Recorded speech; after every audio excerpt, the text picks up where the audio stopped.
Hello साथियों। आज हम साधारण अपवाद पढ़ेंगे भारतीय न्याय संहिता और भारतीय दंड संहिता के साथ में कौन कौन सी धाराएं हैं, कौन कौन से ऐसे सेक्शन हैं जिनमें इन अपवादों के बारे में बताया गया है कि कब अपराध नहीं माना जाएगा, किन किन परिस्थितियों में नहीं माना जाएगा, वो सारे के सारे हम पढ़ेंगे। तो जिन साथियों ने हमारा चैनल अभी तक सब्सक्राइब नहीं किया है तो हमारे चैनल को सब्सक्राइब कर लें और वीडियो को लास्ट तक ज़रूर देखें। तो सबसे पहले हम देख लेते हैं अपवाद के समान सिद्धांत। देखिए, अपवाद के समान सिद्धांत में हम आपको बताने जा रहे हैं कि कोई भी कार्य स्वयं अपराध नहीं होता है। मतलब कोई भी कार्य अपने आप में अपराध नहीं होता है। अच्छे काम भी होते हैं, बुरे काम भी होते हैं, लेकिन जब व्यक्ति ऐसे कार्य करता है जो विधि द्वारा निषिद्ध है, विधि द्वारा दंडनीय है, विधि द्वारा दंडनीय कार्य करना अपराध माना गया है। अगर ऐसे कार्य करेंगे तो उस स्थिति में अपराध माना जाएगा, उनको फिर साधारण अपवाद के दायरे में नहीं रखा जाएगा। अब बात करते हैं जो अपराध होते हैं, इन पर सबूत का भार या सिद्धि का दायित्व किस पर होता है।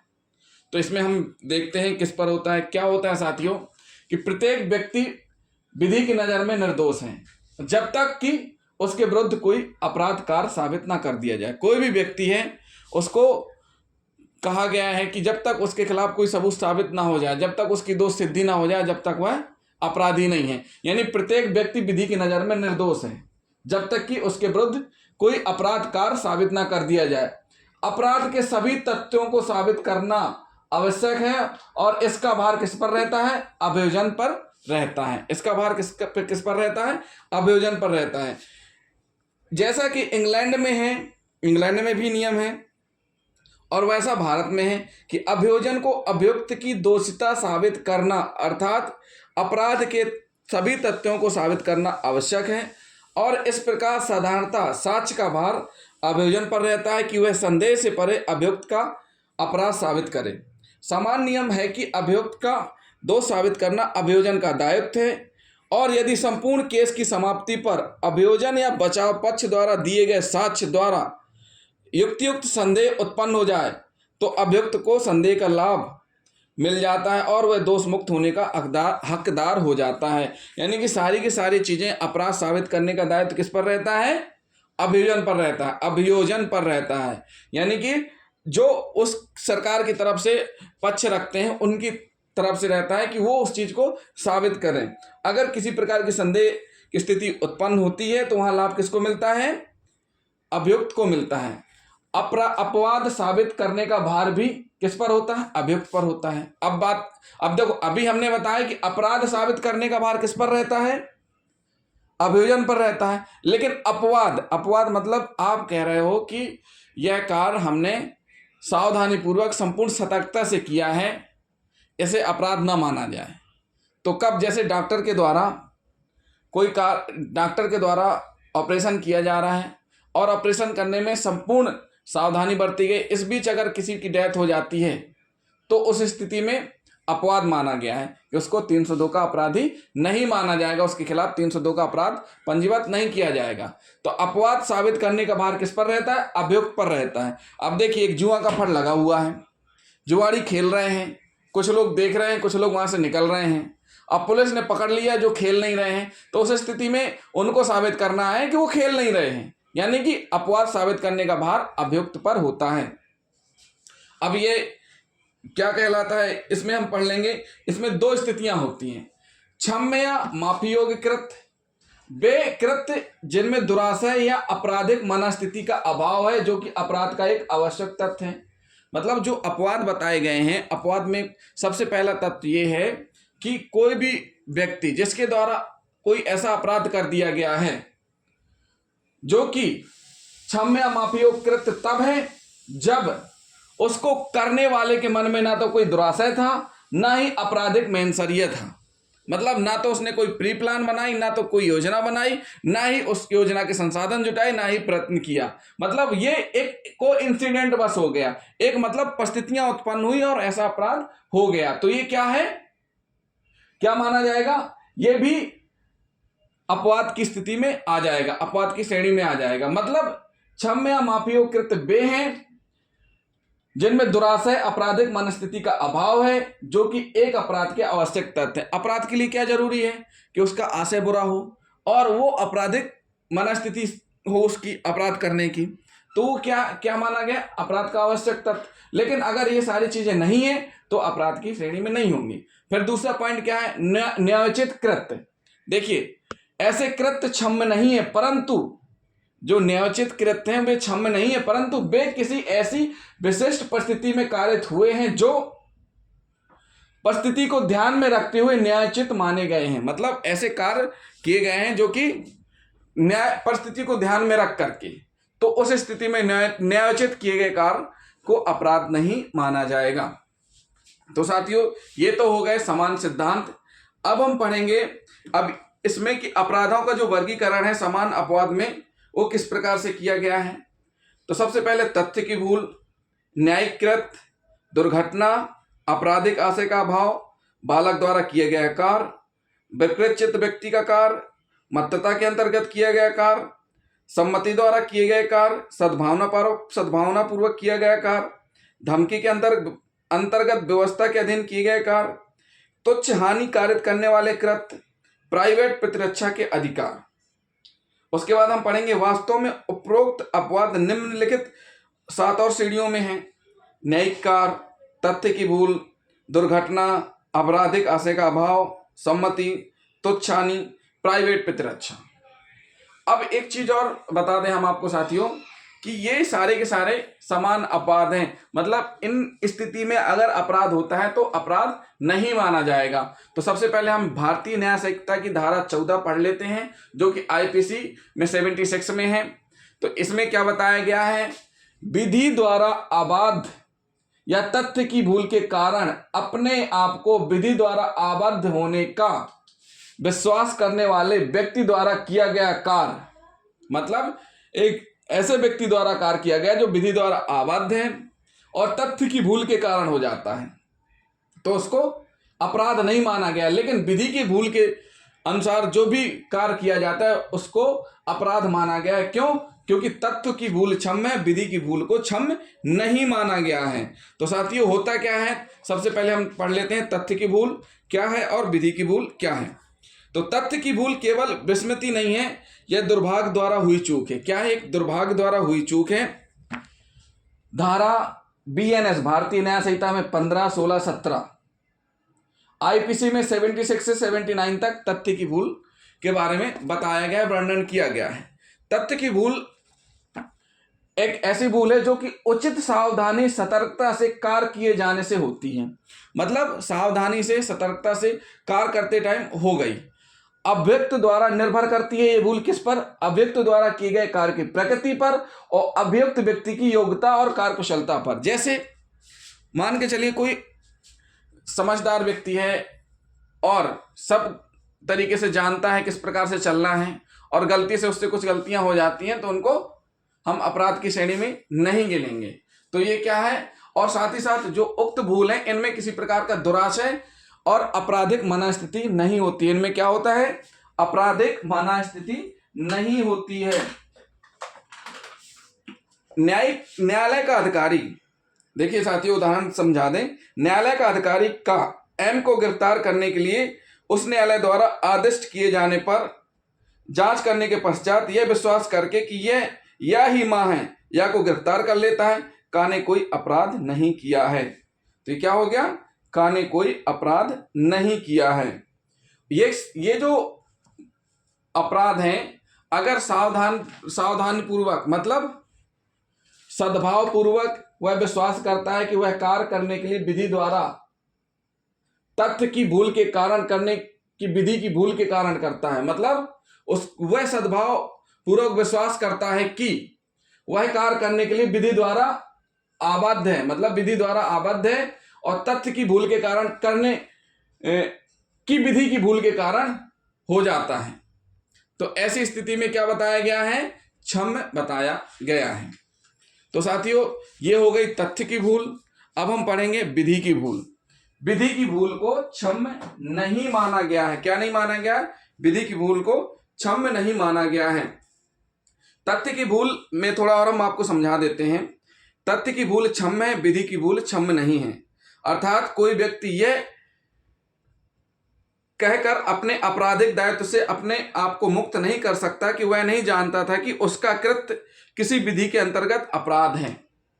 दूसरे शब्दों में, यदि कोई व्यक्ति अपने विधि विरुद्ध कृत्य के लिए दलील पेश करता है कि उसे यह नहीं मालूम था कि वह कृत्य किसी विधि द्वारा निषिद्ध अथवा दंडनीय है, तो उसका यह तर्क स्वीकार नहीं किया जा सकेगा। क्यों? क्योंकि विधि के अंतर्गत उपधारणा यह है कि जैसे ही कोई विधि प्रभावी होती है तो यह माना जाएगा कि सभी को उसकी जानकारी है, अर्थात कानून यह मानता है कि सभी व्यक्ति विधि जानते हैं, अर्थात हत्या करना एक अपराध है। अतः कोई भी व्यक्ति जिसने हत्या का अपराध किया है अपने बचाव के पक्ष में यह तर्क नहीं प्रस्तुत कर सकता कि उसे विधि की इस व्यवस्था के ज्ञान नहीं था कि हत्या एक अपराध है और हत्या करने वाले व्यक्ति को दंडित किया जाता है, परंतु तथ्य की भूल व्यक्ति को उसके आपराधिक कार्य के परिणाम स्वरूप उत्पन्न होने वाले दायित्व से मुक्ति दिला सकती है। अर्थात अभियुक्त यह कहकर कि यह विश्वास पूर्वक यह नहीं जानता था कि उसके कार्य से अप्रत्यक्ष रूप से कोई ऐसा परिणाम होगा जो अपराध है, आपराधिक दायित्व से उन्मुक्ति प्राप्त कर सकता है। किसी व्यक्ति को तथ्य संबंधी विधि का बचाव तभी प्राप्त है जब उसने आपराधिक कृत्य सद्भावना पूर्वक विश्वास के आधार पर किया हो। सद्भावना पूर्वक कार्य करने का अर्थ उचित सावधानी तथा तत्परता से कार्य किए जाने से है। ऐसी भूल अनजाने में, विस्मृति से, आकस्मिक असावधानी, अंधविश्वास अथवा अधूरी सूचना से हो सकती है। तो ये क्या बताया गया? विधि और तथ्य की भूल के बारे में हमने बताया। तो विधि की भूल कब क्षम्य है? जब सद्भावना पूर्वक की जाए। जैसे मान के चलिए एक व्यक्ति है, लकड़ी काट रहा है और उसे वहीं दूर थोड़ा सा कुछ लोग खड़े हुए हैं, तो उसका जो फल उचट के अगर उस व्यक्ति के ऊपर लग जाता है, गिर जाता है, उसको क्षतिकारित होती है, तो उसको अपराध नहीं माना जाएगा। और अगर कोई डॉक्टर संपूर्ण सावधानी के पूर्वक किसी का ऑपरेशन करता है तो उसको भी अपराध नहीं माना जाएगा अगर किसी प्रकार की उपत्ति होती है। तो ये हो गए क्या? तथ्य की भूल के संबंध में। और थोड़ा हम बता देते हैं तथ्य की भूल के संबंध में। दूसरे शब्दों में ये कहा जा सकता है कि न्यायालय को यह देखना चाहिए कि, अब इसमें एक चीज और बता दें कि आपके कहने बस से कुछ नहीं होगा कि आपको पता नहीं था, आपने सद्भावना पूर्वक सारी चीजें की हैं, लेकिन न्यायालय को भी ये चीज प्रतीत होनी चाहिए, लगनी चाहिए कि हाँ आप बिल्कुल सही बोल रहे हैं। न्यायालय को यह देखना चाहिए कि उस व्यक्ति ने उस प्रकार की सावधानी सतर्कता बरती है जिस प्रकार की सावधानी और सतर्कता की अपेक्षा उन परिस्थितियों में की गई है, जैसे अभियुक्त द्वारा किए गए कार्य की प्रकृति और अभियुक्त व्यक्ति की योग्यता व कार्यकुशलता।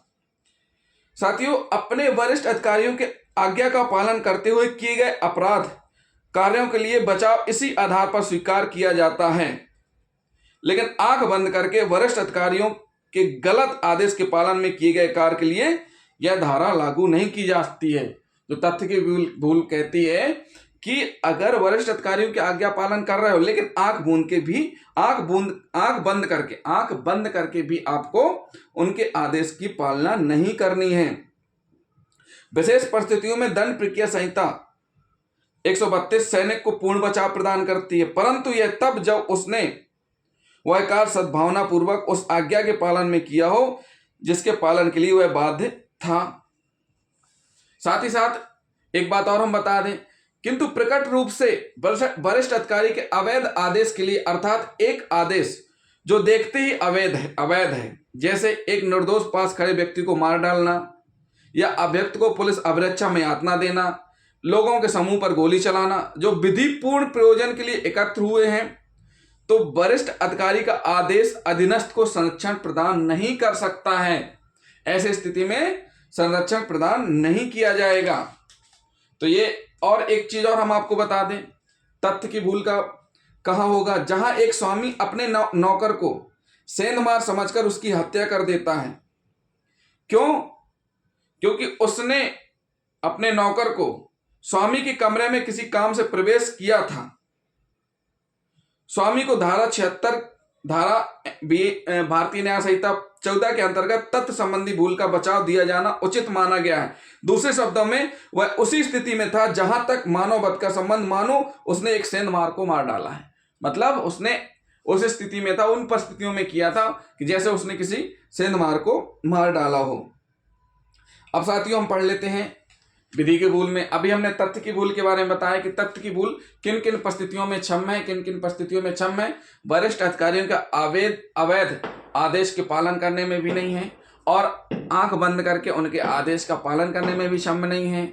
और साथ ही साथ न्यायालय भी ये देखेगा कि उसकी प्रकृति अपराध की कैसी है, कि जो सावधानियां सतर्कता बरती जानी चाहिए वो बरती गई हैं कि नहीं बरती गई हैं, ये सारी चीजें। अब हम पढ़ लेते हैं विधि की भूल के बारे में। कानून कहता है कि विधि की भूल क्षम्य नहीं है। क्या कहता है कानून? कि विधि की भूल क्षम्य नहीं है। विधि की भूल को माफी योग्य घोषित नहीं किया गया, अर्थात यदि कोई व्यक्ति अपराध कार्य विधि की भूल के कारण करता है, ना कि तथ्य की भूल के कारण, तो उसे उस कार्य के लिए दंडित किया जाएगा। विधि की भूल के से तात्पर्य विधि की अज्ञानता से है। मतलब कोई कानून बनकर जब लागू हो जाता है तो यह माना जाएगा कि सभी को उसकी जानकारी है, अर्थात कानून यह मानता है कि सभी व्यक्ति विधि जानते हैं। जैसे नियम आ गया कि भाई आपको अवैध रूप से शराब लेकर के नहीं चलना है, फिर भी आप लेकर के चल रहे हैं। नियम आ गया कि आपको रोड किनारे बैठ के शराब नहीं पीना है, तो यह भी एक कानून के रूप से दंडनीय है। नियम आ गया कि आपको आवश्यकता से अधिक सवारी बैठाल के नहीं चलना है। नियम आ गया कि आपको पालन करना है कि अस्पताल में अग्निशमन शस्त्र होना, अग्निशमन से संबंधित सामान होना चाहिए। जो भी गाड़ियां हैं उनमें इमरजेंसी गेट होना चाहिए, चाहे अस्पताल हो चाहे जो। अगर आप नहीं कर रहे हैं तो वो कानून बन गया ना कि ये चीज़ पालन होना चाहिए। अब जैसे अभी कानून बन गया कि 1 जुलाई से लागू होगा, तो लागू होगा, इस बारे में सबको पता है कि हाँ ये चीज़ है। अब जैसे नियम बन गया है कि बिना हेलमेट के नहीं चलना, अगर हेलमेट के लिए पहन के नहीं चलोगे आप तो फाइन लगेगा। नियम यह बन गया है कि शराब पीकर वाहन चलाने पर वाहन जब्त कर न्यायालय से जुर्माना भरना पड़ेगा। फिर भी आप अगर ऐसा करेंगे तो यह माना जाएगा कि आपको ये सारी चीजें पता थी, फिर भी आप कर रहे हैं। विधि निषिद्ध विधि द्वारा दंडनीय कार्य करना अपराध है। विधि के अंतर्गत देश में प्रचलित नियम, कानून, विधियां, उपविधियां यह मानी जाएंगी कि वह सब आपको पता है। ऐसा नहीं है कि ये सब ऐसी मानी जाए कि नहीं है। समानता देश की सभी प्रचलित विधियां, उपविधियां, नियम, विनियम आदि सम्मिलित हैं। कानून प्रत्येक व्यक्ति से अपेक्षा करता है कि वह अपने देश की प्रचलित विधि के बारे में जानकारी रखे, यानी वह कानून के संबंध में जागरूक रहे। विधि संबंधी भूल को बचाव के रूप में स्वीकार न किए जाने के मुख्य 2 कारण हैं, वो हम बता देते हैं। यदि विधि की भूल को भी आपराधिक दायित्व से बचाव के रूप में स्वीकार किया जाए तो प्रत्येक अभियुक्त केवल इसी बचाव की मांग करेगा कि वह विधि से अनभिज्ञ था, तथा न्यायालय के लिए यह निर्धारित करना कठिन हो जाएगा कि अभियुक्त को वास्तव में विवादित मामले से संबंधित विधि की जानकारी थी या नहीं। इसके परिणाम स्वरूप न्याय प्रशासन में बाधा खड़ी हो जाएगी। मतलब अगर इसको भी अपवाद की श्रेणी में ले लिया जाएगा तो सभी लोग, जितने भी अपराधी हैं, सभी यही कहेंगे कि हमको तो पता ही नहीं था कि चोरी करना अपराध है, हमको तो पता ही नहीं था कि मर्डर करना अपराध है, हम जानते ही नहीं थे कि धक्का देने से गिर जाएगा मर जाएगा, हमको तो पता ही नहीं था ये सारी चीजें। तो ऐसी स्थिति में क्या किया गया है कि विधि की भूल को क्षम्य नहीं माना गया है। क्यों? क्योंकि अगर ऐसा हो जाएगा तो सारे के सारे आरोपी, अभियुक्त इसी का बचाव लेने लगेंगे। दूसरा पॉइंट, प्रत्येक विधि के बारे में प्रत्येक व्यक्ति को जानकारी उपलब्ध कराना व्यवहारिक दृष्टिकोण से न केवल कठिन अपितु असंभव भी है।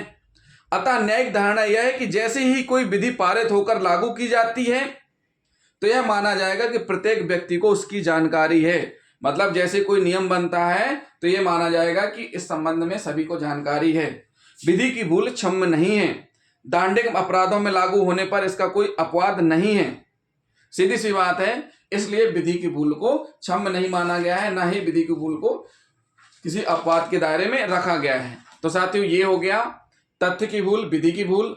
अगले वीडियो में हम आपको इसी के आगे बताएंगे कि किस प्रकार न्यायिक कार्य करते हुए न्यायाधीश का कार्य माना गया है, और साथ साथ न्यायालय के निर्णय आदेश के अनुसरण में किए गए कार्य भी हम बताएंगे। तो जिन साथियों ने अभी तक हमारा चैनल सब्सक्राइब नहीं किया है, हमारे चैनल को जरूर सब्सक्राइब कर लें। थैंक यू दोस्तों।